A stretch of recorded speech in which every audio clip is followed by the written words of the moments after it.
ସବୁଜ ଜୈବିକ ବିକାଶ। ଆମ ଅନୁସାରେ ପ୍ରକୃତି ହେଉଛି ପ୍ରକୃତ ଭଗବାନ ସମସ୍ତ ଧର୍ମ ପାଇଁ ଏବଂ ତାଙ୍କରି ଅମୃତ ହେଉଛି ଅମ୍ଳଜାନ ଏବଂ ପାନୀୟ ଜଳ। ବିଶେଷ କରି ଆମେ ଆମର ବିଶେଷ ସ୍କୁଲ ବା ବିଶ୍ୱବିଦ୍ୟାଳୟ ଏବଂ ହାଇସ୍କୁଲରେ ଯାଇକି ବିଭିନ୍ନ କ୍ଷେତ୍ରରେ ପିଲାମାନଙ୍କୁ ସଚେତନତା କରିବା ସହିତ ଆମ ଜଙ୍ଗଲୀ ଜନ୍ତୁମାନଙ୍କ ସୁରକ୍ଷା କରୁଛୁ, ପ୍ଲାଣ୍ଟେସନ କରୁଛୁ ଏବଂ ପରିମଳ ଉପରେ କାର୍ଯ୍ୟ କରୁଛୁ। ତ ବିଶେଷ କରିକି ସମସ୍ତଙ୍କୁ ପ୍ରକୃତି ଏବଂ ପରିବେଶ ଗୋଟିଏ ଭଗବାନ ବୋଲି ମାନିବା ଏବଂ ତାଙ୍କ ପାଇଁ ତାଙ୍କରି କ୍ଷେତ୍ରରେ ଯେମିତି ଆମେ ବିଭିନ୍ନ ଭଗବାନଙ୍କ ବିଷୟରେ ଜାଣୁଛେ ସେହିପରି ପ୍ରକୃତି ଏବଂ ପରିବେଶ ବିଷୟରେ ଜ୍ଞାନ ଆହରଣ କରିବା ପାଇଁ ଆମେ ସଚେତନତା ଦଉ।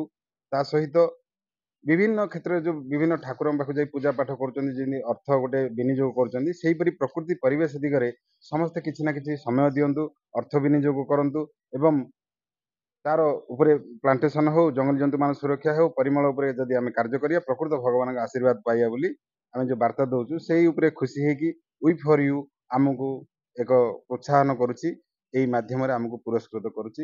ଆମର ସମସ୍ତ ଗଡ଼ ଅନୁଷ୍ଠାନର ସଦସ୍ୟମାନେ ଉପସ୍ଥିତ ଅଛନ୍ତି ଆଉ ଏହା ଦ୍ୱାରା ବି ଆମେ ଆଗକୁ ବଢ଼ିବୁ ବୋଲି ଆଶା କରୁଛୁ।